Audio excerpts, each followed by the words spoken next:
Yes, yes, yes. My buddy, right here. Hey everybody, this is Grant Hansen, XP Team USA, coming to you straight out of New Jersey, specifically Leonia, New Jersey.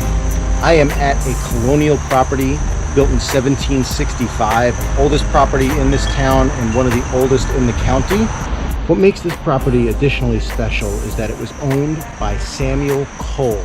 He was a British loyalist, a Tory, if you will, and he may have been also a spy. That hasn't been confirmed, but he's definitely helped the British with the whereabouts of some of his local neighbors, not to his neighbors' delight. I'm privileged to have the opportunity to detect on such a historic property. Let's see what I find, and let's get some history from the owners and the town historian. It's going to be a good day. So this was Farmland. Samuel Cole was the original owner. He was a British sympathizer. Some say he may have been a spy for the British. In any case, he certainly betrayed his neighbors by giving away their cattle while they were fighting the Revolutionary War to the British Army when the British passed through. When America won, there were three things that people said happened to him. One was that he was banished to Canada, which is the most likely one. The other one was where he fled to Canada on his own. The other was that he was tarred and feathered.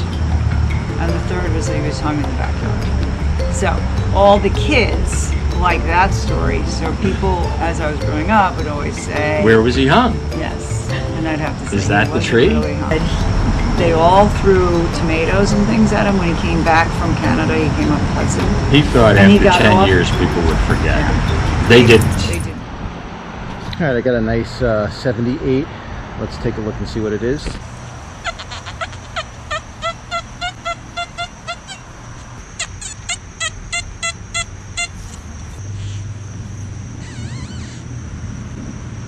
Oh, I see a coin. See it right there. It is a beat up stinking Lincoln Zinkin. Just found this little Indian head penny, 1897. I was already able to clean it off. Very cool. It was only about 4 inches deep, so hopefully I'm gonna get a spot.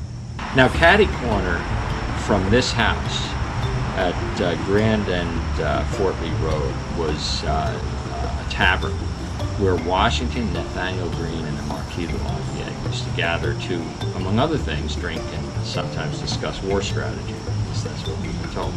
Now, Samuel Cole was here, not far away.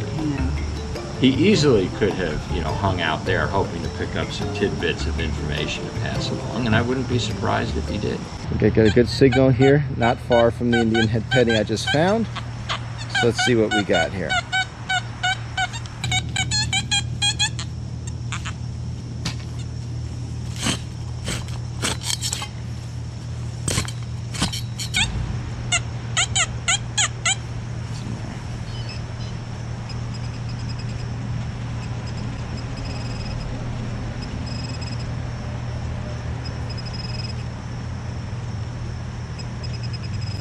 This is a stubborn one.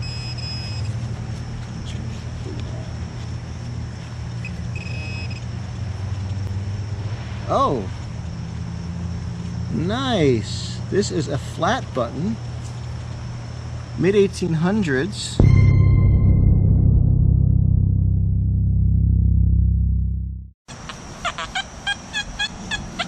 Not so bad. Solid 89, 90.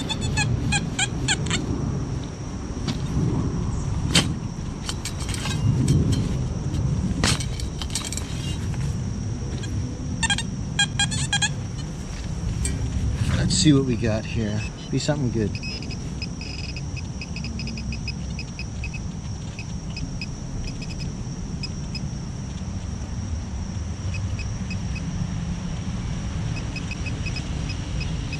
Oh, there it is. There it is. As you can see, just a dime.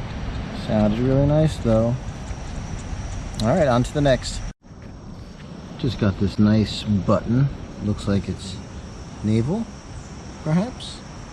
Got the anchor. Back is pretty, I don't know. We'll see if I can get any markings off the back so we can get a proper ID on this. Cool.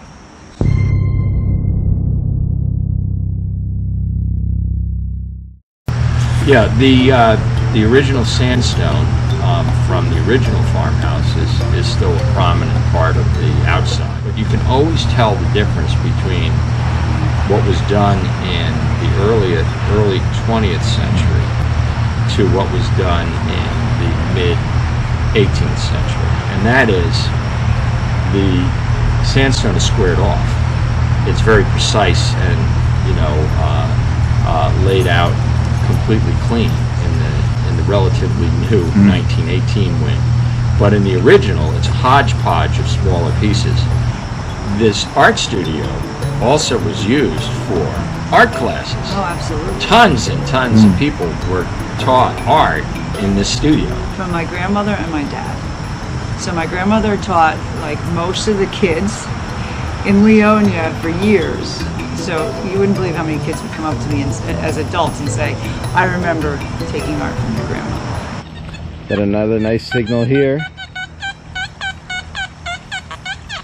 In the mid 80s. Okay. It doesn't even have to be today. It could be, Oh, it could okay. be indoors also. Okay. Just go to the grill hall or something like that. Oh, that would be great.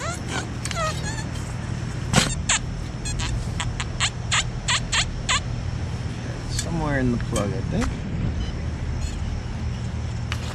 Sure it's not that one.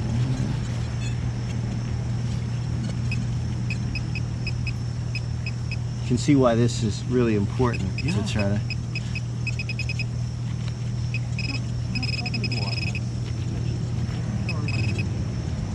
Does Chris ever do metal detection?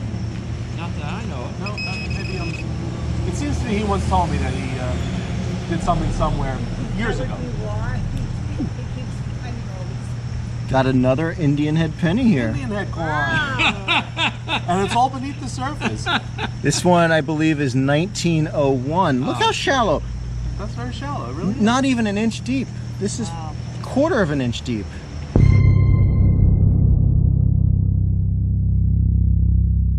There was another part of the house built in 1815, and the third part built in 1918, when Sue's grandfather, Rutherford Boyd, who was an accomplished commercial artist, saw the property, invested heavily in it, restored it.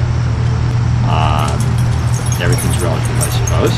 Restored it, and we are now benefiting from not only the vision he had for restoring the property to what it looked like in, olden days, but we also have the challenge of. As you can see, I am underneath a tree. I've got kind of a broken 88-ish signal, a lot of iron as usual, so I'm going to dig it up. Let you see what it sounds like.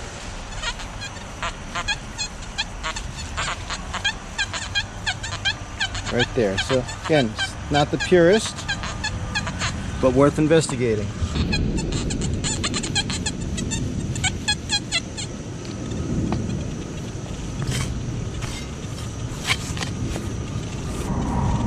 Alright, let's see what we got.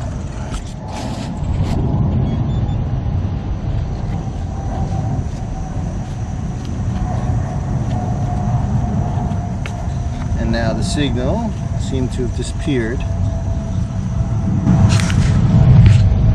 Maybe I didn't go deep enough. I thought it was shallow.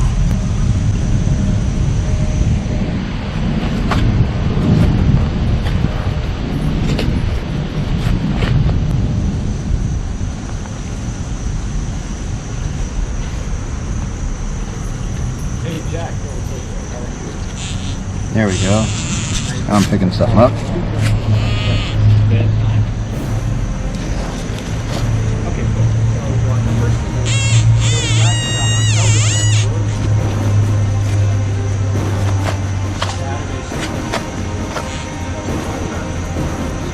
Oh yes, yes, yes, yes, yes. My buddy, right here, found something. Found a colonial coin. Here it is.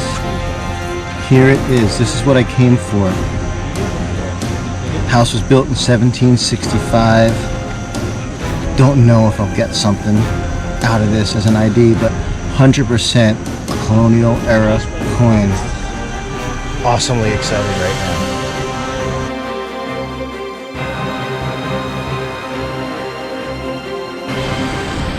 So how cool was that? I found a King George II, I believe it's a King George II colonial copper coin that may have belonged to Samuel Paul, British loyalist, British spy, potentially. We'll never know for sure, but I think the chances are pretty good. You might notice I'm dressed in a little bit differently, different clothes, kind of rainy out. I'm actually back here. I just dropped off the display case to the owners of everything I found last time. And I'm gonna give it another go. You know, I've searched this property pretty good, but nothing is ever hunted out. So I'm gonna see if there's anything else I can find. If I do find something good, you'll expect to see part 2. Fingers crossed. Till next time.